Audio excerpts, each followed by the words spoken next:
नमस्कार विद्यार्थी मित्रांनो, डॉक्टर सुशील स्पॉटलाइट या युट्यूब चॅनलवर आपलं सर्वांचं स्वागत आहे। 6 एप्रिल 2019 शनिवारच्या महत्वाच्या न्यूज आपण बघणार आहोत। तत्पूर्वी सर्वांना गुढीपाडव्याच्या खूप खूप शुभेच्छा। येणारं वर्ष हे तुमच्यासाठी खूप भरभराटीचं जावो। तुम्ही अशीच यशाची गुढी उभारावी जशी काल यूपीएससीच्या निकालामध्ये बऱ्याच लोकांनी उभारलेली आहे। यूपीएससी 2018चा निकाल जाहीर झालेला आहे काल। कनिष्क कटारिया आयआयटी मुंबईचा ग्रॅज्युएट आहे, जयपूरचा आहे प्रॉपर। कनिष्क कटारियाने देशात प्रथम क्रमांक मिळवलेला आहे। तर मुलींमधून सृष्टी देशमुख आहे बघा, ऑल इंडिया रँक 5। ऍक्च्युली बुलढाण्याच्या आहेत पण ते आता सध्या मध्य प्रदेशमध्ये राहतात। सो सृष्टी देशमुख ऑल इंडिया रँक 5 मुलींमधून पहिली आहे आणि कनिष्क कटारिया भारतातून पहिला यूपीएससी 2018 निकाल। कल्याणी किशोर वय वर्ष 77 यांचं निधन झालेलं आहे बघा। संगीत अभ्यासक आणि लेखिका अशी त्यांची ओळख होती। कवितेचा दिवस हा त्यांचा काव्यसंग्रह आहे। तसेच राजनंदिनी ही त्यांची कादंबरी बरीच गाजलेली आहे। जे कृष्णमूर्ती यांच्या चरित्राचा त्यांनी मराठीत अनुवाद केलेला आहे। जे कृष्णमूर्ती हे फिलॉसॉफी आणि आध्यात्मिक गुरु म्हणून बरंच बघितलं होतं जे कृष्णमूर्तींकडे। बुकमार्क जर तुम्ही बघितलं तर आज शनिवार आहे, ऑब्विसली तर महत्वाची पुस्तकं आलेली आहेत।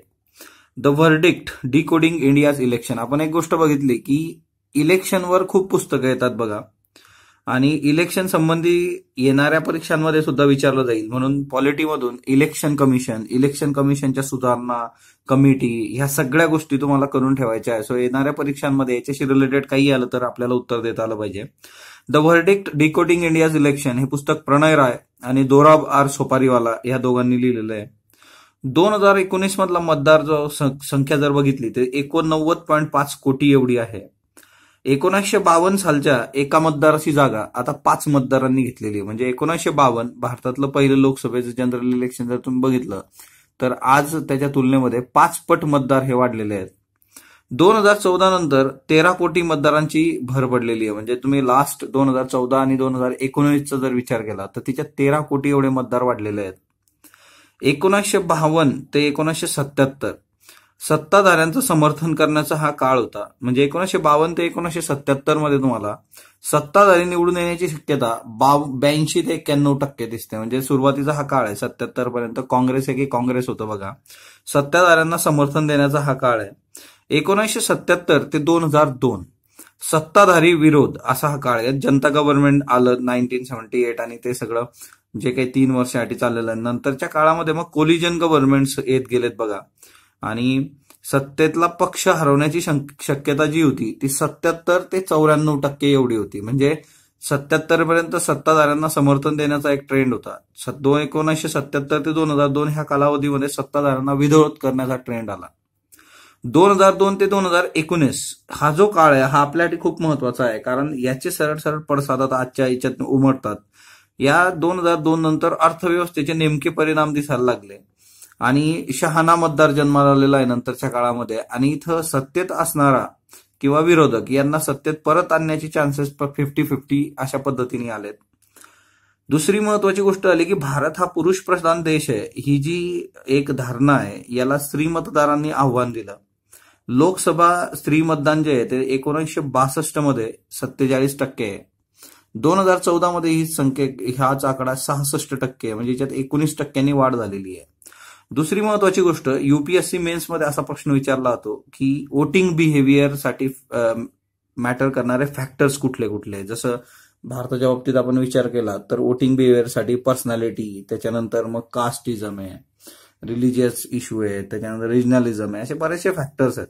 आता तिच्यात एक नवीन गोष्ट आली ती म्हणजे काय की voting behaviour of woman voters हे खूप महत्वाचं आहे। 2015च्या विधानसभा मध्ये बिहार विधानसभा इलेक्शनला सर्वात जास्त टर्नआउट जो वाढला तो महिलांचा वाढला होता आणि तिथं जे नितीश कुमार यांचा जो काही जाहीरनामा होता तिच्यामध्ये 7 पिलर्स होते आणि तिच्यातलं एक पिलर जे होतं ते वुमन एम्पॉवरमेंटचं होतं, स्त्री सशक्तीकरणाचं होतं। म्हणजे आधी नवरा सांगायचा, वडील सांगायचे कोणाला मतदान द्यायचं, आता गोष्ट एकदम बदललेली आहे, ती स्वतः ठरवते कोणाला मतदान द्यायचं आणि त्याच्यामुळे येत्या काळामध्ये UPSC voting behaviour of woman आणि त्याच्याशी रिलेटेड फॅक्टर्स हे प्रश्न विचारण्याची पद्धत आता आपल्याला असे प्रश्न जनरल न विचारता स्पेसिफिक विचारले जाऊ शकतात। दुसरं a time for all things collected essays and sketches हे रस्किन बॉन्ड यांचं पुस्तक आहे। रस्किन बॉन्ड हा खूप महत्वाचा लेखक आहे भारतामधला, लहान मुलांसाठी खूप लिखाण केलेलं आहे. आणि अ टाइम फॉर ऑल थिंग्स हे किती म्हणजे याचा जो लेख आहे, या पुस्तकाचा जो रिव्ह्यू आणि त्याच्या संबंधित आहे ते मी टेलिग्रामला शेअर करतोय. आपला डॉक्टर सुशील स्पॉटलाइट हे आपलं टेलिग्राम चॅनल आहे, ते तुम्ही जस्ट नजरे घालून घाला बघा. म्हणजे रस्किन बॉन्ड काय आहे त्याची एक प्रचिती आपल्याला येते. पुनर्वसित माहुलवासियांना राज्य सरकारने दरमहा 15,000 रुपये द्यावेत, उच्च न्यायालय. हे खूप महत्वाचं आहे. ऍक्च्युली प्रदूषित हवामानामध्ये चेंबूरजवळ माहुल वस्ती आहे, म्हणजे ज्याला गॅस चेंबर असं म्हटलं जातं, तिथं पुनर्वसित जे काही लोक तिथं बसवली गेली तर ते न्यायालयीन लढा देत होते. कलम 21 जे आहे आपलं, की जगण्याचा अधिकार आणि स्वातंत्र्य म्हणजे right to life and liberty, हिच्यामध्ये बऱ्याच गोष्टी आहेत. तिच्यामध्ये एक गोष्ट आहे की तुमचं एन्व्हायरमेंट हेल्थी पाहिजे. आणि म्हणजे सरळ सरळ कलम 21चं हनन केलं होतं राज्य सरकारने, आणि त्याच्यामुळे उच्च न्यायालयाने राज्य सरकारला माहुल वस्तीमधले राहणाऱ्या लोकांना दरमहा 15,000 रुपये द्यावेत हा निकाल दिलेला आहे. आपल्यासाठी महत्वाचं याच्यात हे आहे की कलम 21 आपलं राज्यघटनेतलं, की त्याच्यामध्ये येणाऱ्या कुठल्या कुठल्या बाबी आहेत, तर तिच्यात एक हेल्थी एन्व्हायरमेंट आहे जे देणं स्टेटची जबाबदारी असते. तर हे इथं फार महत्वाचं आहे. फंडामेंटल राईट्स आपण खूप चांगले केलेच पाहिजे, तिच्यात काय वादच नाही. संपादकीयमध्ये ती आहे तशीच आहे बनगरवाडी बद्दल लिहिलेलं आहे बघा. व्यंकटेश माळगुरकरांची ही कादंबरी होती. आर्ट अँड कल्चरमध्ये जर बघितलं तर एमपीएससी मध्ये साहित्य संबंधीचे प्रश्न जास्त विचारले जातात. तर बनगरवाडी तर खूपच महत्वाची कादंबरी आहे. 1955ला ती आली होती पहिली आवृत्ती. व्यंकटेश माळगुळकरांनी लिहिलेली आहे बघा. आणि त्याच्याच बरोबर तरी कोरिलेट केलं आहे शेक्सपियर संबंधी, की इंग्लंडमधल्या ॲव्हॉन नदीकाठी स्ट्रॅटफोर्ड इथं त्याचं घर आहे शेक्सपियरचं. तर हा म्हणजे ह्या सगळ्या गोष्टी जशाच्या तशा ठेवलेल्या आहेत, की त्याच्यामध्ये चेंजेस नाही केलेले काही. हे सेम शेक्सपियरच्या घराचं उदाहरण, किंवा मग व्यंकटेश माळगुळकरांच्या बनगरवाडीमधली शाळा आणि तिचं वर्णन, तर हे शेअर केलेलं आहे ऑलरेडी. तुम्ही टेलिग्रामवर वाचू शकता. फक्त एवढं लक्षात ठेवा, बनगरवाडी 1955, व्यंकटेश माळगुळकर. आणि शेक्सपियर हा इंग्लंडमधला आहे, स्ट्रॅटफोर्ड ॲव्हॉन नदीच्या काठी त्याचं घर आहे. दिव्या देशमुख बुद्धिबळपटू आहेत. 13 वर्षीय दिव्या आता ग्रँड मास्टर हे जे नॉर्म्स असतात दिव्या देशमुख आपला बुद्धिबळामधलं, हे खूप महत्वाचा माइलस्टोन जे काही नॉर्म आहे ग्रँड मास्टर, त्याच्यापासून 13 वर्षीय दिव्या आता काहीच अंतरावर आहे, ती लवकरच ग्रँड मास्टर बनेल. दिव्या देशमुख ही बुद्धिबळपटू आता सर्वोत्तम महिला बुद्धिबळपटूंच्या रांगेत 3ऱ्या स्थानावर आहे. पहिल्या स्थानावर कोनेरू हम्पी आहे बघा, आणि दुसऱ्या स्थानावर हरिका द्रोणवली आहे, आणि दिव्या देशमुख 3री आहे. 2019चा शिवछत्रपती पुरस्कार महाराष्ट्र शासनाचा तिला मिळालेला आहे. सो दिव्या देशमुख ही खूप खूप महत्वाची व्यक्ती आहे. त्या काळामध्ये ती बुद्धिबळामध्ये नक्कीच महाराष्ट्राला है ना अभिमानास्पद आणि भारतासाठी कामगिरी करेल, याच्यात काही शंका नाही. शिव रुग्णालय जे आहे, म्हणजे ज्याला आपण सायन म्हणतो, त्या सायन रुग्णालयामध्ये भारतातली पहिली दुर्मिळ हृदय शस्त्रक्रिया झालेली आहे बघा. आणि जगातली आतापर्यंत ह्या 5च झालेल्या आहेत, जगातली 5वी आणि भारतातली पहिली. इशिका नावाची लहान मुलगी होती बघा. पासल पापानी नावाचं गाव आहे, भंडारा जिल्हा. आणि इशिकाच्या हृदयाला 2 छिद्र आहेत जन्मतः, तर त्याच्यासाठी ही शस्त्रक्रिया केली गेली होती. आणि अशा प्रकारची पहिली बिन टाक्याची शस्त्रक्रिया भारतात यशस्वी झालेली आहे. याच्या आधी ज्या शस्त्रक्रिया झाल्या त्या यशस्वी झालेल्या नव्हत्या. आणि याच्यासाठी जे डॉक्टर होते ते डॉक्टर अजय महाजन, शिव रुग्णालयाचे. तर ही खूप महत्वाची बाब आहे त्या काळामध्ये हृदयासंबंधीच्या इश्यूज असणाऱ्या पेशंट करता. पाकिस्तानकडील F-16 विमानं जेवढी संख्या जेवढी होती तेवढीच आहे असं अमेरिकेने म्हटलेलं आहे, आणि भारताने हा दावा फेटाळून लावलेला आहे बा. 27 फेब्रुवारीला भारताने पाकचं F-16 विमान पाडल्याचा दावा केला होता. आता अमेरिकेचं म्हणणं आहे की जेवढे आम्ही F-16 अमेरिकेने दिलेले आहेत बघा, F-16 पाकिस्तानला जेवढे दिले होते तेवढे पाकिस्तानकडे आहे. याचा अर्थ होतो की एकही विमान भारताने पाडलं नाही. मग आता याच्यामध्ये आपली जी एअरफोर्स आहे, एअरफोर्सने हे क्लिअर केलंय की एक F-16 आम्ही पाडलेलं आहे, आणि अमेरिकेचा दावा फेटाळून लावलेला आहे. आता याच्यात बरंच असू शकतं, इंटरनॅशनल डिप्लोमेसी असू शकते, याचे बरेच अँगल असतील बा. शेवटी किती F-16 पाडणं हे अमेरिकेसाठी पण हे होऊ शकतं की आमचंच विमान आहे ना, की त्याची शेवटी त्याच्यावर प्रश्नचिन्ह उभं राहतं. ते टेक्नॉलॉजी सगळ्या गोष्टी, आता बऱ्याच गोष्टी आहेत तिच्यामध्ये, हे आपण स्पष्टपणे नाही सांगू शकत, बट ही एक महत्वाची बाब लक्षात असू द्यात. संपादकीयमध्ये असे पाहुणे येतील, म्हणजे कलाकार राजकारणामध्ये का येतात किंवा त्याची कारणं शोधण्यासाठीचा हा लेख आहे. म्हणजे ओसरत चाललेली गर्दी रोखून धरण्यासाठी कलावंतांनी राजकारणाची वाट धरली. काही लोक त्यात रमले, काही लोक बाहेर पडले. कितीतरी तुम्हाला कलाकार दिसतील की ते राजकारणामध्ये आलेले आहेत आणि राजकारणात स्थिर सावर होण्याचा प्रयत्न करत असतात, है ना. काही लोक सोडून जातात, जसं गोविंद आहे, तो निवडून आला त्याच्यानंतर त्यांनी सोडलं ते सगळं. काही लोक स्थिर स्थावर झालीत प्रॉपर, है ना. जसे सुनील दत्त होते, त्यांची कारकीर्द आहे. तर त्या हिच्याने बरेचसे कलावंत सुद्धा आता याच्यात नशीब आजमावत आहेत. आणि ती एक महत्वाची बाब आपल्यासाठी की राजकारण. तुम्ही हा लेख वाचू शकता टेलिग्रामवर. आज आपण आहे ना बिहार बघणार आहोत. बघा, आता इलेक्शनचीच गोष्ट आली तर बेगुसराय खूप जास्त आहे कन्हैया कुमारमुळे. हा बिहार आहे. आपण रोज एक राज्य घेणार होतो. जर कुठलाही प्रॉपर रेफरन्स नसला रोजच्या पेपरला तर एक राज्य. तर आज आपण बिहार बघणार आहोत. बिहारच्या बाबतीमध्ये काही गोष्टी फार क्लिअर आहेत की बिहारच्या हिच्यामध्ये एक तर 3 नालंदामुळे हे खूपच चर्चेत असतं. बघा, नालंदा विद्यापीठाचे रेफरन्सेस येतच राहतात. दुसरी महत्वाची गोष्ट काय आहे की कुमारगुप्त, नालंदाचं जे काही संस्थापक वगैरे है ना, गुप्त डिनास्टी. आता बॉर्डर कोण कोण करतं? बिहार आहे. बिहारला बॉर्डर करणारा हा उत्तर प्रदेश आहे. बघा, खाली झारखंड आहे. झारखंड 2000 मध्ये बिहारमधूनच बाहेर काढला गेलेला आहे.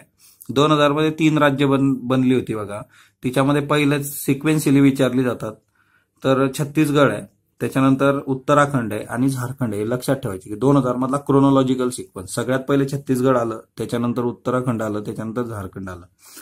त्याच्यानंतर दुसरी महत्वाची बाब, इकडं जर तुम्ही बघितलं तर इकडं वेस्ट बेंगॉल त्याला बॉर्डर करतो, तर ते एक लक्षात ठेवायचं. आणि वरती नेपाळ आहे. बघा, तर बिहारला बॉर्डर करणारे यूपी आहे, झारखंड आहे, वेस्ट बेंगॉल आहे आणि नेपाळ आहे. दुसरी महत्वाची गोष्ट, ही मोठी नदी दिसते तुम्हाला इथं, है ना, ही गंगा नदी आहे. आणि कोसी, ही कोसी आहे बघा, इकडून येते की सॉरो ऑफ बिहार ज्याला म्हटलं जातं की याच्यामध्ये पूर आल्यामुळे बिहारमध्ये फार वाईट परिस्थिती, डिझास्टर जन्माला येतं, ती म्हणजे ही कोसी, सॉरो ऑफ बिहार.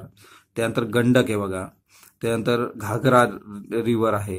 तर ह्या रिव्हर्स महत्वाच्या आहेत. सगळ्या गंगेच्या ट्रिब्युटरीज तुम्ही बघू शकता. ही गंगा आहे बघा.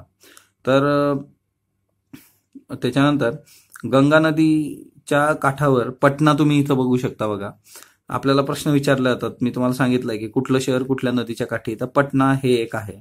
त्याच्यानंतर हे कन्हैया कुमार जिथून लढतोय बघा, हे बेगुसराय बघा इथं, है ना, नदीच्या जवळ आहे, याच्यापासून बेगुसराय. त्याच्यानंतर ही नदी मग पुढे जाऊन जाणार आहे. दुसरी महत्वाची गोष्ट, हजारीबाग प्लेटियो, हे महत्वाचं आहे बघा. हा खाली जो आहे हा हजारीबाग प्लेटियो आहे. त्याच्यानंतर राजमहल रेंज सुद्धा आहे, राजमहल हिल्स ज्या काही आहेत झारखंड आणि बिहार, तर ते एक महत्वाचं आहे. या 2 आपल्याला विचारलं जातं वेस्ट पासून ईस्ट पर्यंतच्या. तर भारताचं उद्या आपण भारताचं जे काही फिजिकल फीचर्स आहेत ते बघूयात सगळे, म्हणजे आपलं एकदम परफेक्ट होईल की वेस्ट कडून ईस्ट कडे कसं कसं हे होत जातं. दुसरी महत्वाची गोष्ट, हिच्यामधल्या काही महत्वाच्या ठिकाणं आहेत बघा. जसं एक शहर जे आहे ते महाराष्ट्र आणि बिहारमध्ये कॉमन म्हणजे नाव आहे, ते म्हणजे औरंगाबाद आहे बघा, है ना. औरंगाबाद, बोधगया, गया, वैशाली, हे सगळे बुद्धाशी, गौतम बुद्धाशी संबंधित असणारे ठिकाणं. आणि बुद्धा सर्किट, आपण स्वदेश दर्शन जी स्कीम आहे तिच्यात 13 सर्किट आहेत, तिच्यातलं बुद्धा सर्किटशी रिलेटेड आहे. बोधगया, गया, त्याच्यानंतर वैशाली आहे बघा. त्याच्यानंतर दुसरी महत्वाची की बिहारमध्ये मधुबनी पेंटिंग खूप फेमस आहे बघा. मधुबनी पेंटिंगसाठी बिहार फेमस आहे. तर आर्ट अँड कल्चरचं मधुबनी पेंटिंग महत्वाचं आहे, लक्षात ठेवायचं. त्याच्यानंतर दुसरी महत्वाची गोष्ट जी आहे ती म्हणजे काय की हा जो गया आहे, तर गया ज्यूट प्रोडक्शन आणि कॉटन प्रोडक्शन, कापूस आणि ज्यूट याच्याकरता फेमस आहे. हे जे दरभंगा आहे बघा, हे दरभंगा नाव ऐकलं असेल तुम्ही, दरभंगा एक्सप्रेस रेल्वेच्या याच्यात येतं, हे सगळं ज्यूटसाठी फेमस आहे.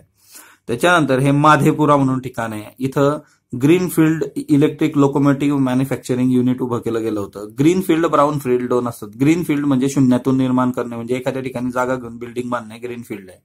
एखाद्या ठिकाणची बिल्डिंग आहे तिचीच तुम्हाला डागडुजी करायची, ती ब्राऊन फील्ड आहे. म्हणजे अस्तित्वात असणाऱ्या गोष्टीमध्ये चेंजेस करणं ब्राऊन फील्ड, अस्तित्वात नसणारी गोष्ट उभी करणं ग्रीन फील्ड, हे एक लक्षात ठेवा.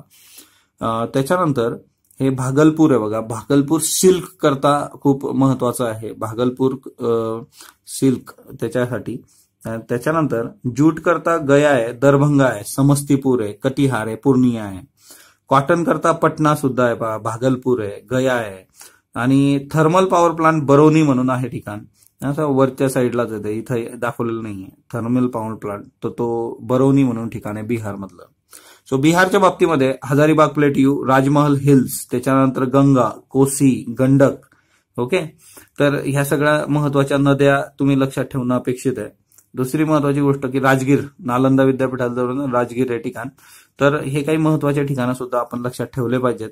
सो स्पॉटलाइटला तुम्ही तो प्रतिसाद देत आहात त्याबद्दल मी आपला आभारी आहे.